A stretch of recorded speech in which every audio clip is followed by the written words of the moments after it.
everyone, welcome back to my channel CBSE Secrets of Science. As we discussed in the last video, atoms contain three important particles: protons, neutrons and electrons. Protons help us find the atomic number of an element, whereas neutrons contribute to the mass of the atom. But today our main focus is on the most interesting particle inside an atom, the electron.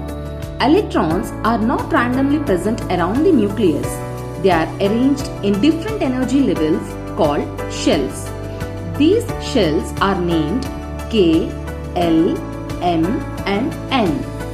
Think of the nucleus as the central office of a company and the shells as different floors around it. The K shell is the closest to the nucleus and can hold a maximum of 2 electrons. The L shell can hold 8 electrons.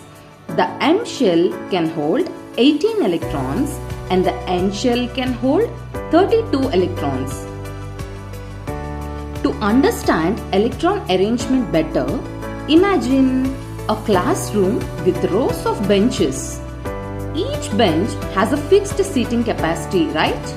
If a bench can accommodate only for 4 students, the 5th student cannot sit there and has to move to the next bench. Electron shells work in a similar way. The K shell can hold a maximum of 2 electrons. Once those 2 seats are occupied, the next electron must go to the L shell. After the L shell starts filling, electrons continue occupying available positions until the last shell reaches its capacity.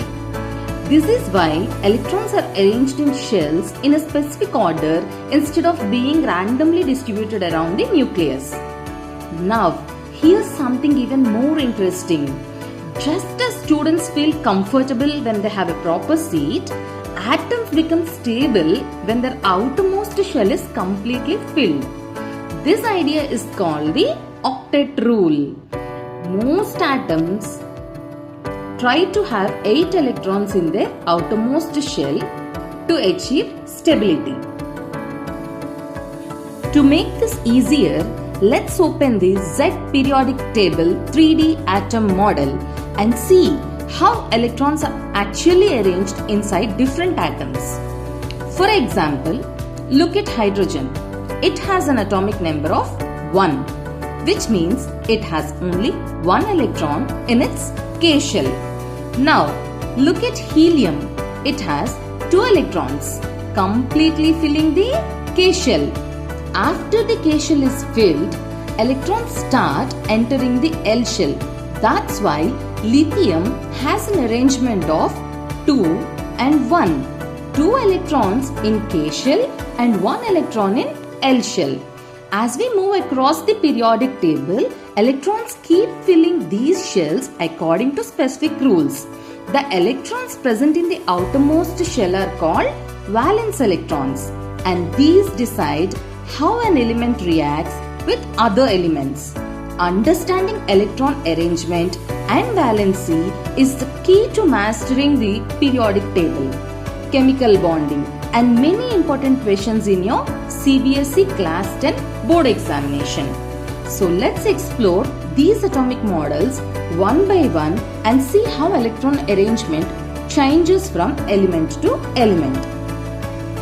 For example, neon already has a complete outer shell, so it is very stable and usually does not react with other elements. But sodium has only 1 electron in its outermost shell. It is easier for sodium to give away that 1 electron than to collect 7 more.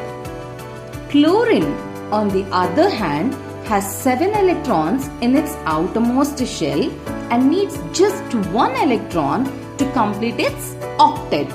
So, sodium transfers 1 electron to chlorine. Both atoms achieve stable outer shells and form a chemical bond, that is nothing but NaCl, sodium chloride. This is the basic reason why chemical reactions occur. Atoms gain, lose or share electrons to obtain a stable electron arrangement. Now let's connect this idea with the periodic table. Have you ever wondered why elements are arranged in a particular order?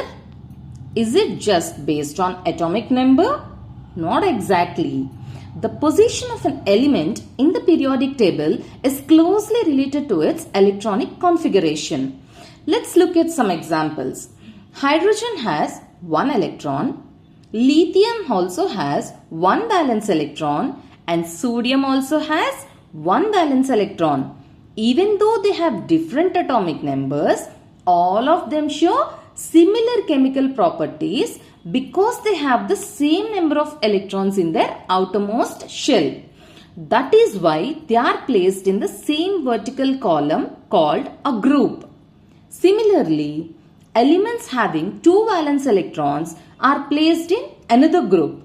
Elements having 3 electrons in another group, and so on. So instead of memorizing the periodic table, we can actually understand the logic behind it. The periodic table is like a map that tells us how electrons are arranged in atoms.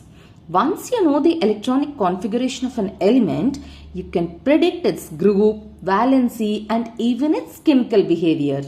That's why concepts like electrons, shells, valence electrons, and the octet rule form the foundation of chemistry.